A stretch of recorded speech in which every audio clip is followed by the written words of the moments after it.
The Siberian wind cuts through the darkness like a blade forged in the depths of winter.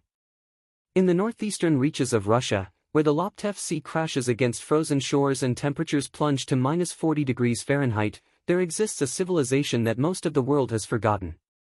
These are the Varangians, descendants of Viking traders who ventured into the heart of the Russian wilderness centuries ago, establishing a way of life so intertwined with the brutal Arctic that their very survival became legend. The settlement of Tixi stretches across the permafrost like a scar on white skin. Here, in this remote corner of the Sakha Republic, approximately 2,000 people maintain an existence that defies modern comfort. The wooden structures that line the frozen streets are not monuments to architectural ambition but rather testimonies to an ancestral knowledge passed down through generations.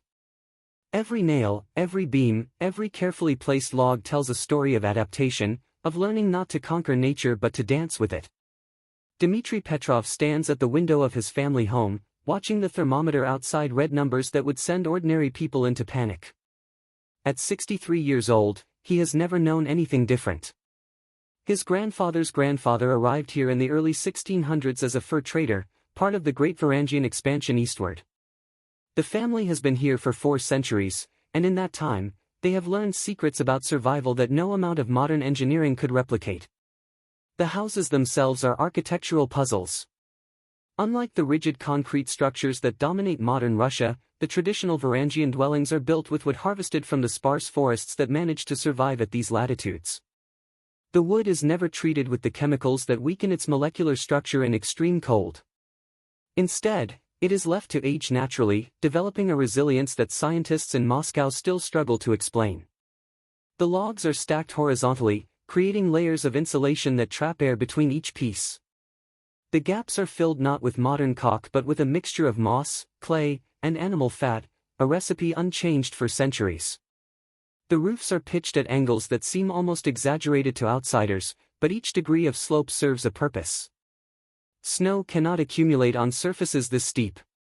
During the storms that rage for days at a time, bringing winds that exceed 80 miles per hour, these roofs shed their burden like water running down a drain. If snow were to collect and freeze, the weight alone would crush the structure. But the Varangians understood this long before the laws of physics were written down in textbooks. Inside Dmitry's home, the air is thick with warmth and the smell of burning birch wood. The fireplace is not centered in the living room like the architectural centerpiece of a Western home. Instead, it is strategically positioned in the kitchen, the heart of the dwelling. The heat radiates through carefully designed channels built into the walls, warming each room according to its use and occupancy. Bedrooms receive less heat than the kitchen. Hallways are allowed to be colder. Nothing is wasted. Every calorie of heat is counted, measured, and distributed with the precision of a military operation. The windows are small, triple-layered, and recessed deeply into the walls. During the long polar nights that stretch for weeks, these windows become the only connection to the outside world. Yet they are designed to minimize heat loss, to maintain the invisible barrier between survival and death. The glass itself is treated with a thin coating of seal fat, a practice that increases its insulating properties by up to 15%. Modern thermal imaging has proven this repeatedly, yet somehow the practice feels less like science and more like instinct. Around the settlement, other homes echo the same architectural language. Across 400 years and countless generations, the basic design has remained nearly identical. This is not stagnation. This is perfection. When something works in an environment where failure means freezing to death, you do not innovate recklessly. You refine. You improve incrementally. You listen to the whispers of your ancestors and add your own small contribution to the collective knowledge. Yet the world beyond Siberia knows almost nothing of these people and their remarkable engineering. Climate scientists study the Arctic ice caps. Anthropologists write papers about indigenous populations. But the Varangians, this unique fusion of Viking heritage and Siberian adaptation, remain largely invisible to history. Their houses have survived hurricanes with wind speeds that would level modern buildings.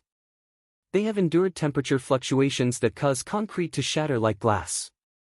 They have protected their inhabitants through countless generations without the luxury of central heating, electricity, or any of the modern conveniences that most of humanity has come to consider essential. This is not a story of primitive people living in primitive conditions. This is the story of sophisticated engineering passed down through time, of knowledge accumulated through trial and error across centuries, of a people who understood that true strength comes not from fighting nature but from understanding it so completely that you become part of it. But this knowledge is disappearing. In the 1990s, when Russia opened its borders, younger Varangians began leaving Tixi for Moscow and St. Petersburg, abandoning the ancestral methods for modern apartments and heated buildings.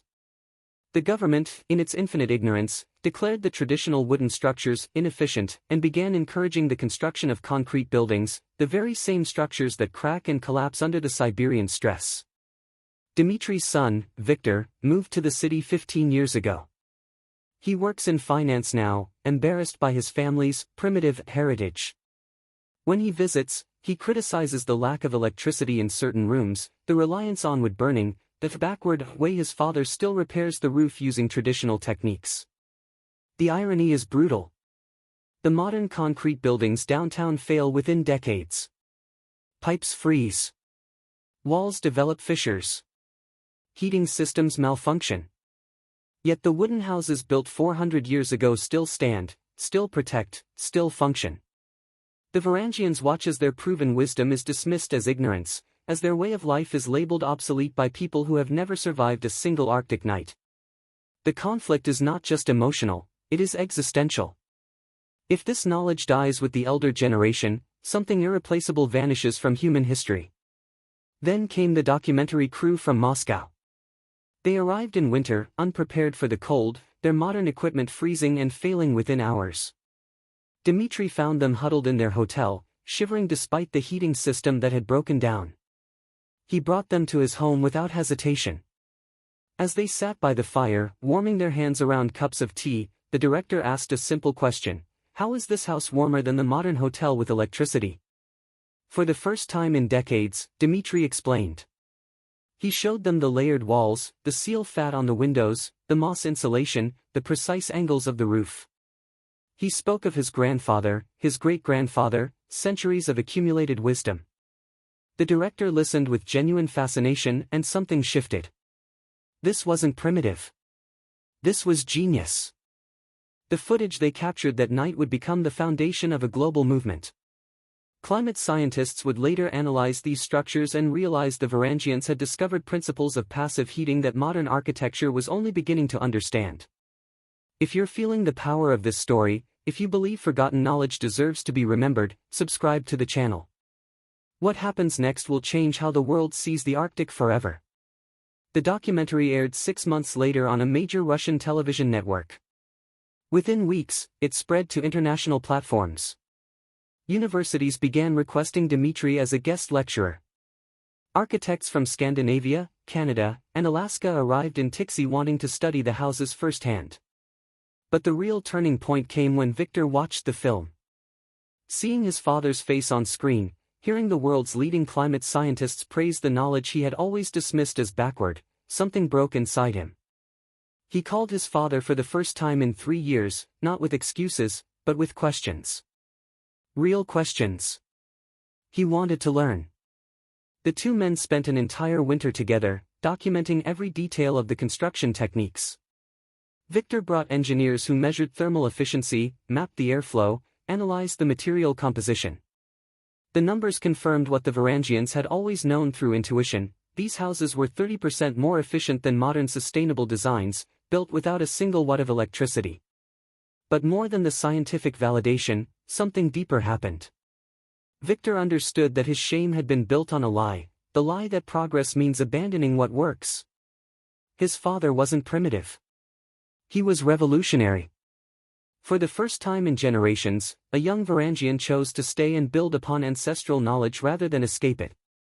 3 years later, Tixi transformed. Not into a museum frozen in time, but into a living laboratory of sustainable architecture. Young people began returning, not out of desperation, but out of purpose. Viktor established the Varangian Heritage Institute, training architects and engineers in traditional building methods while incorporating modern documentation and research. The first pilot project was revolutionary, a school built using ancestral techniques combined with contemporary materials science. It required no fossil fuel heating, even in temperatures that dropped to -50 degrees. The cost was lower than modern construction. The efficiency was undeniable. International governments took notice. Norway, Finland, and Canada began funding research into Varangian architecture. What had been dismissed as primitive folklore became the foundation for the next generation of climate-conscious design. Dmitry, now in his late 60s, finally received the recognition his family deserved. But more importantly, he saw his son, and other young Varangians, choosing to build their futures on ancestral wisdom rather than abandoning it for false modernity. The houses that had survived 4 centuries of Arctic storms became symbols of something greater, the power of knowledge accumulated through lived experience, of cultures that understood their environment so deeply that they became inseparable from it. 10 years have passed. Dmitry is 73 now, and he walks through Tixi with a sense of peace he never imagined possible. The settlement has grown, but not in the way Moscow predicted. The new buildings are wooden structures designed by a new generation of Varangian architects who studied under Victor and learned from their elders. Victor's institute has trained over 200 architects from 40 countries. The Varangian method is now taught in universities across Scandinavia, North America, and Central Asia. Climate change has made their knowledge invaluable, not as nostalgia, but as the blueprint for human survival in an increasingly hostile environment. Dmitry's grandchildren run between the old houses and the new ones, belonging fully to both worlds. They speak Russian and English, understand thermal physics and ancestral techniques with equal fluency. They are not caught between two worlds, they are the bridge that connects them. The documentary has been viewed over 50 million times. But Dmitry doesn't care about the numbers. What matters is that his grandson asked him last week to teach him how to select wood for construction, the way his great-great-grandfather was taught. The Varangian houses still stand. And now, the world finally understands why.